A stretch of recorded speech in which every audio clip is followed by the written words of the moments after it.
여러분 혹시 여러분들만의 추억의 장소 하나 지금 있으시지 않나요? 추억의 장소. 내가 이 장소에 대한 에피소드를 얘기하려 치면 밤을 새서라도 내가 정말 다 얘기하고 올 수 있다. 그만큼 추억이 엄청 많은 그 장소 하나쯤 혹시 있지 않으신가요? 제가 제일 먼저 떠올랐던 장소가 강원도 고성이었어요. 제가 군복무를 한 곳인데 정말 GOP에서 있었던 그 1년의 시간들을 다 이야기하려면 제가 이틀 밤을 새도 모자랄 정도로 엄청난 에피소드를 제가 다 얘기할 수 있습니다. 그리고 두 번째로 떠올랐던 장소는요, 곰곰이 생각하다가 어떤 장소가 있을까? 소사가 떠올랐어요. 소사는 저 그리고 정세기 전사님, 김민우 선생님 나왔던 학교가 있는 곳이에요. 그래서 7년 동안 학교를 다녔는데 정말 학교 다니면서 별의별 일이 다 있었거든요. 학교에서 있었던 일을 얘기해도 또 하룻밤 정도는 밤을 새서라도 얘기할 수 있는 것 같습니다. 여러분들 혹시 그런 장소 없으신가요? 정말 밤을 새도 모자랄 정도로 이야기거리가 무궁무진한 그곳. 근데 만약에 여러분들이 친구를 데리고 그곳에 직접 갔다고 생각해보세요. 얼마나 신나게 얘기를 할까요? 직접 그 장소를 보여주면서 여기가 바로 그곳이다 라면서 정말 신나게 얘기를 할 겁니다. 그렇죠? 제가 왜 시작부터 이런 얘기를 하느냐, 제가 오늘 이 본문을 쭉 읽으면서 가장 먼저 들었던 생각이 그거였어요. 바울은 한 7년이나 8년 정도 선교 여행을 했는데 3차에 걸쳐서 전도 여행을 떠났는데 그 중에 바울이 가장 기억에 남는 장소가 어딜까?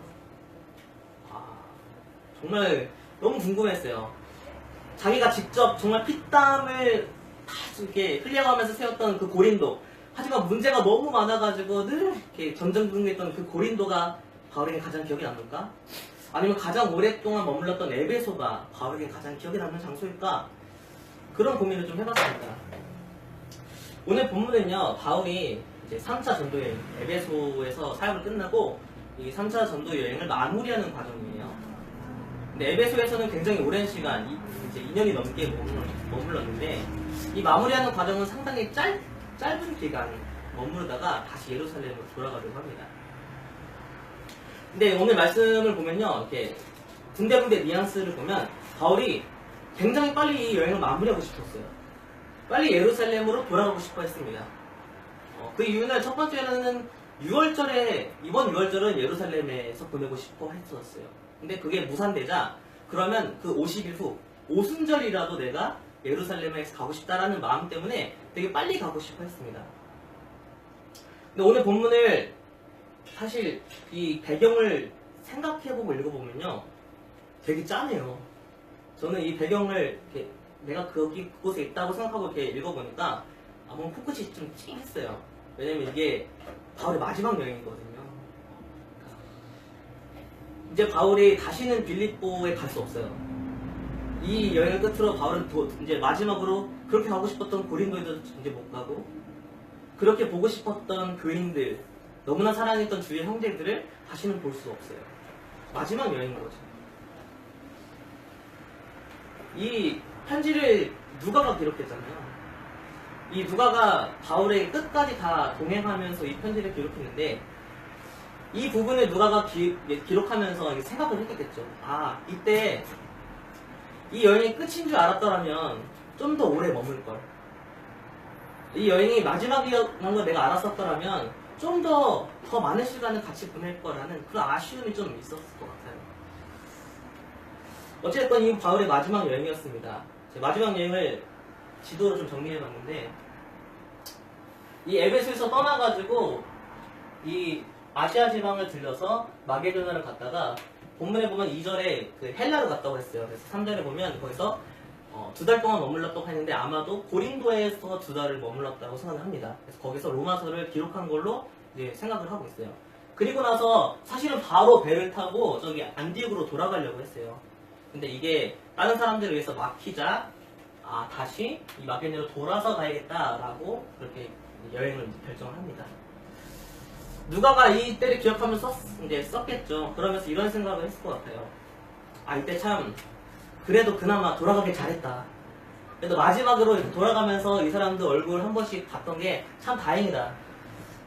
그때 이제 바로 배 타고 갔으면 못 볼 뻔 했는데, 이제 돌아가면서 다시 한번 빌립보에도 가보고 드로아에도 가보고 참 그때 돌아가길 잘했다라는 그런 생각을 했을 것 같았습니다.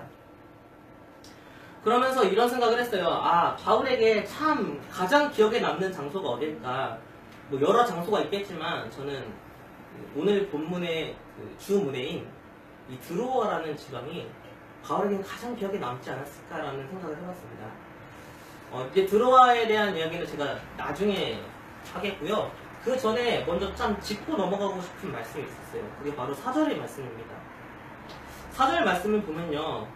바울이 이제 여기서 바로 배를 타지 않고 돌아가는 길인데 이 돌아가는 길에 무려 7명이 바울과 동행합니다. 본문에 보시면 소바더, 그리고 아리스다고, 세군도, 가이오, 디모데, 두기고, 드로비모 이 7사람이 바울과 동행을 해요. 이 4절 말씀 보면서 이런 생각을 했어요. 아, 도대체 바울이 얼마나 매력적인 사람이길래 7명이나 같이 가려고 하는 건가. 이 사람들 도대체 바울의 어떤 모습을 보고 같이 동행하고 싶었을까. 사실 너무 생소한 이름이잖아요. 근데 이 사람들은요, 바울의 마지막 여정을 끝까지 함께 했던 사람들이에요. 특히 이 아리스다고는 그 바울과 함께 로마까지 가서 로마 감옥에 같이 갇혔던 사람이기도 해요. 그렇다면 이 사람들은 도대체 바울의 어떤 모습을 보고 로마까지, 그 죽음으로 가는 그 로마까지 끝까지 바울과 동행했을까? 만약에 제가 정말 뭐 이런 일이 없겠지만 제가 만약에 개척을 해요. 그래서 개척을 해서 나 같이 갈 사람 하면 사실 몇 명이 따라오겠습니까? 근데 바울은 도대체 어떤 매력이 있고 무슨 이유 때문에 사람들이 이렇게 쫓아갔을까 이런 생각을 해봤어요. 여러분, 누구와 함께 가느냐가 참 중요합니다. 그죠? 누구와 또 어디로 같이 가느냐가 정말 중요합니다. 제가 그림을 하나 준비했어요. 네. 머리도 식힐 건 이게 모네라는 작가의 그림인데요. 이 작가가 이제 인상주의라는 새로운 길을 개척한 사람입니다. 이 사람의 영향을 받아서 인상주의의 대표적인 화가가 피카소죠. 근데 이때 이제 이 모네라는 사람이 1860년대 이 정도에 이제 프랑스에서 활약을 했는데 그 당시 살롱이라는 곳이 있었습니다. 이 살롱이라는 곳에 사람들이 유명한 화가 한 200~300명 되는 사람들이 그림을 출품을 해요. 그 그림을 심사위원이 한 몇백 장 되겠죠. 다 검사를 합니다. 이 그림 중에 만장일치를 받은 그림만 전시를 할 수 있었고 나머지는 다 그냥 버렸어요. 이 모네가 아주 고민을 했습니다. 아, 내가 심사위원이 만족할 만한 그림을 그리다가 평생 사람들한테 한 번도 못 보여주고 계속 그림을 버림받을 거냐, 아니면 당시에 같이 했던 이제 피사로라는 그런 동료 화가가 있었는데 이 사람이 살롱에 그림을 내지 않고 우리는 사람이 볼 수 있게 우리들만의 조합을 만들어서 우리끼리 전시를 열자라고 한 거예요. 살롱을 선택할 건가 아니면 피사로와 함께 할 것을 선택할 건가. 살롱을 선택하지 않고 이제 이 피사로를 따라서 자신들만의 전시회를 열고 그리고 싶었던 만큼 그리고 싶은 대로 그림을 그려서 작품을 전시합니다. 그랬기 때문에 사람들에게 유명해지고 이 인상주의라는 새로운 길이 열리기 시작한 거죠. 만약에 그때 모네가 피사로를 선택하지 않고 계속해서 살롱에 그림을 그리는 것을 선택했다면 어떻게 됐을까요? 누구와 같이 할 것을 선택할 것인가, 어떤 길을 택할 것인가에 따라서 우리의 인생이 굉장히 크게 달라집니다.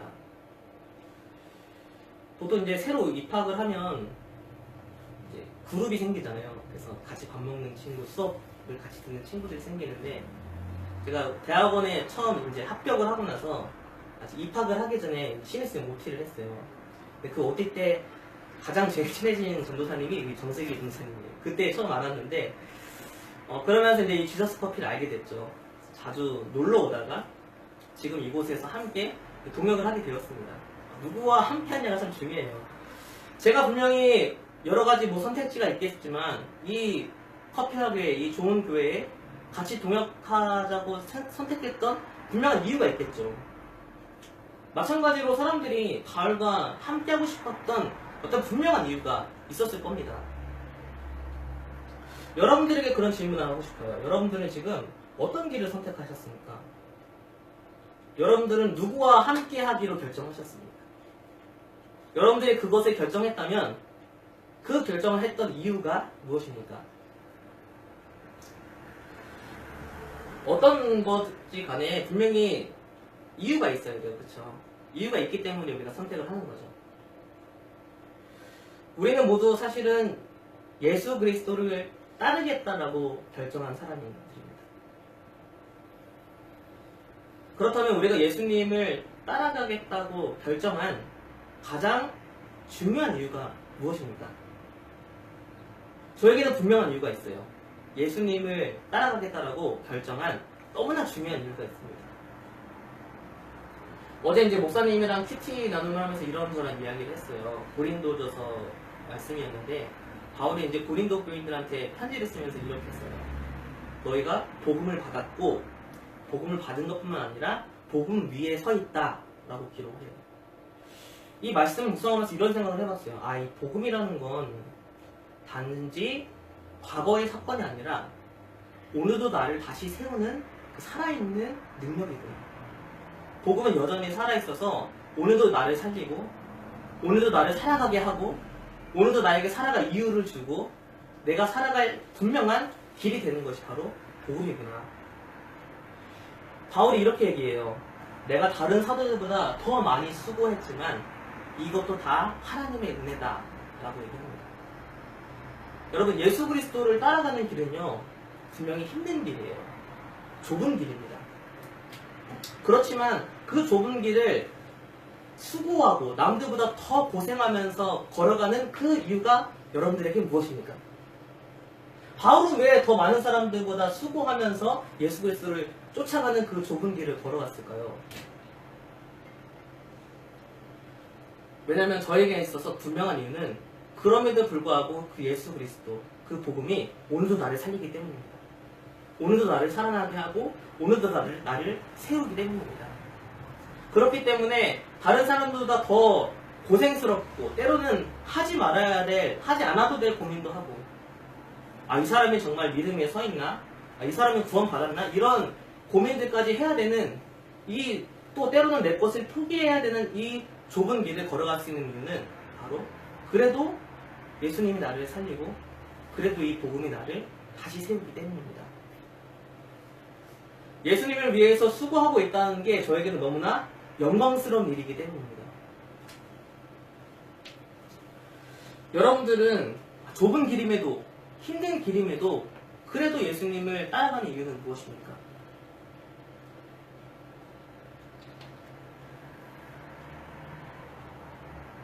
무엇을 따라가느냐? 그것은 분명한 이유가 있습니다. 분명한 이유가 없다면, 목적을 잃어버린다면 그거만큼 참 황당한 일이 없을 거예요. 제가 예전에 한 영화를 봤는데 포레스트 검프라는 영화 혹시 아세요? 그 포레스트가 어렸을 때 다리가 불편했다가 어느 날 막 뛰니까 자기가 건강한 걸 아는 거예요. 그것뿐만 아니라 뛰면 내가 살아있다는 걸 이제 느끼는 거죠. 그래서 뛰는 게 너무 좋아서 그냥 뛰어요. 뛰는 이유는 뛰는 게 좋아서 뛰는 거예요. 살아있으니까 뛰는 거예요. 그래서 막 그냥 주구장창 뛰는데 너무 뛰니까 정도껏 뛰는 게 아니라 막 미국을 몇 바퀴씩 도니까 사람들이 이제 궁금해지기 시작하는 거예요. 이 사람 왜 뛸까? 막 취재도 하고 따라다니는 사람도 생겼어요. 그래서 물어봐요. 왜 뛰십니까? 누구의 인권을 대변하기 위해서 뛰십니까? 어떤 전쟁을 반대하기 위해서 뛰십니까? 아니면 환경단체를 위해서 뛰십니까? 왜 뛰십니까? 근데 별다른 이유 없어요. 뛰는 게 좋아서 뛰는 거죠. 막 뛰는데 수련용이 따라와요.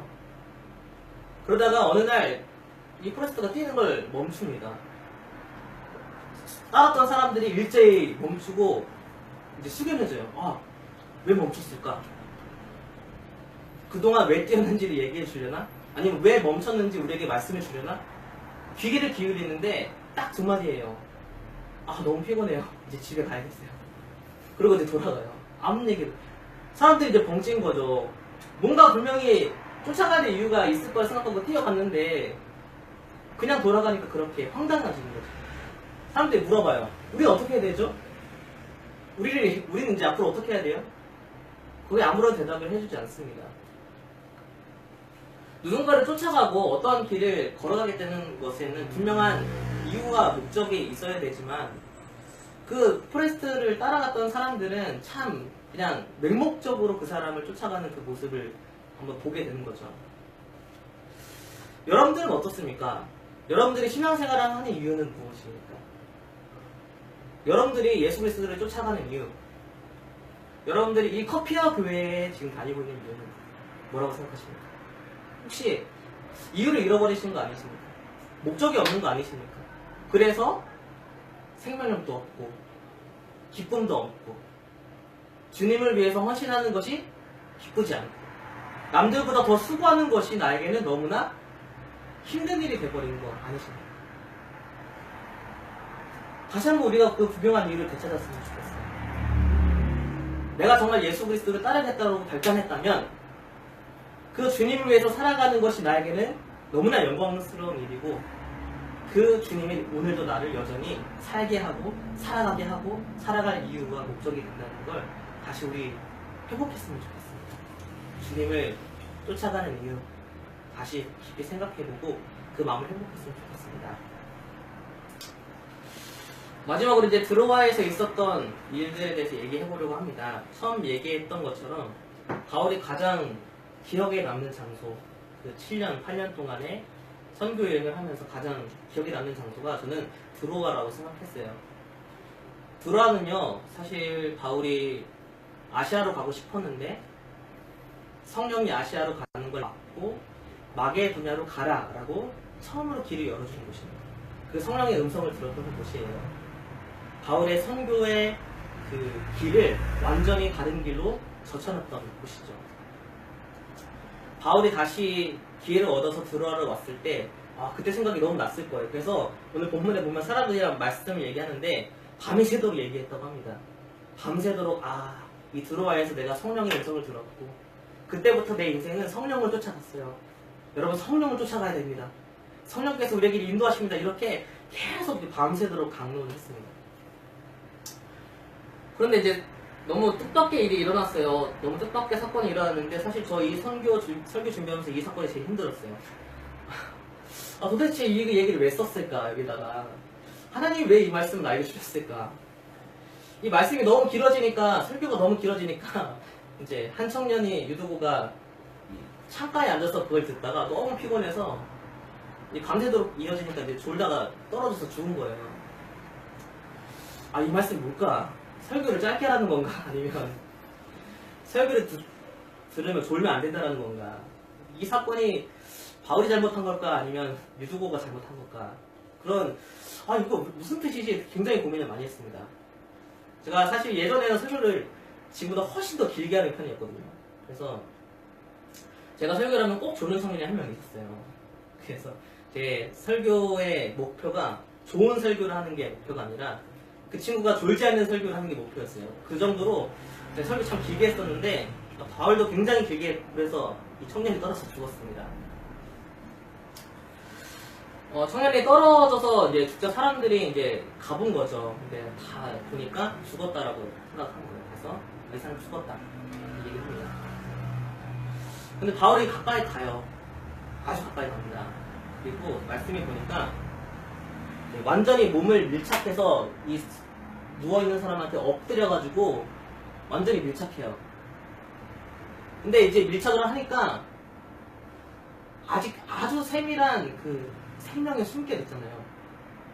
숨 쉬고 있다라는 그 마치 콧김 같은 아주 세밀한 그것이 느껴지는 거예요.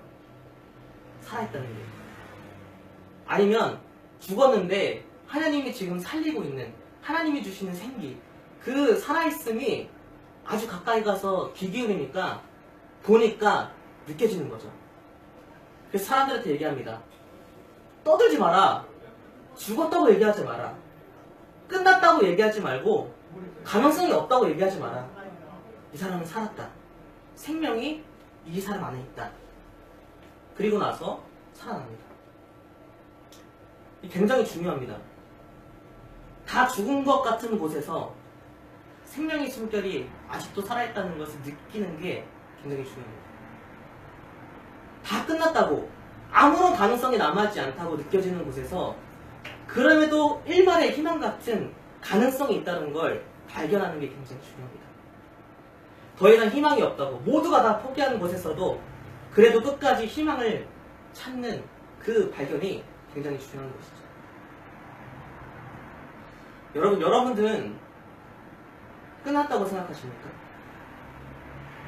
여러분들은 지금 혹시 죽어 있습니까? 더 이상 희망이 없다고 제쳐놓은 문제는 없나요? 이것은 더 이상 포기해야 된다고, 아무런 가능성이 남겨져 있지 않다라고 그렇게 여기는 문제는 없으십니까? 포기해야 될까요, 과연? 결코 그렇지 않습니다. 다 끝났다라고 생각했지만 탕자의 아버지는 그 탕자를 끝까지 기다렸습니다. 하나님은 우리를 절대 끝까지 포기하지 않으셔요. 포기하는 건 언제나 우리 자신입니다. 나 자신만이 오로지 나를 포기할 수 있어요. 하나님은 결코 우리를 포기하지 않으십니다. 여러분, 혹시 저 사람은 안 돼, 저 사람은 변할 수 없어, 저 사람은 이미 끝났어 라고 생각하는 사람 없으십니까? 그 사람이 과연 끝났을까요? 그 사람은 변화될 가능성이 없나요?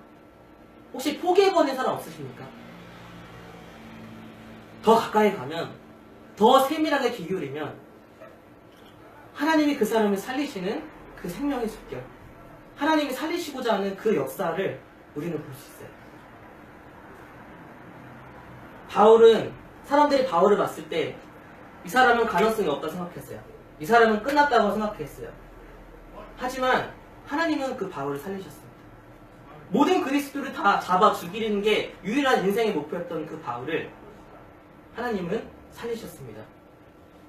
그렇기 때문에 바울은 아는 거예요. 그렇기 때문에 바울은 포기할 수 없는 거예요. 나도 살리셨는데 이 사람에게 가능성이 없을까? 포기해야 될까? 절대 아니거든요. 바울의 힘은 한 사람도 포기하지 않는 거예요.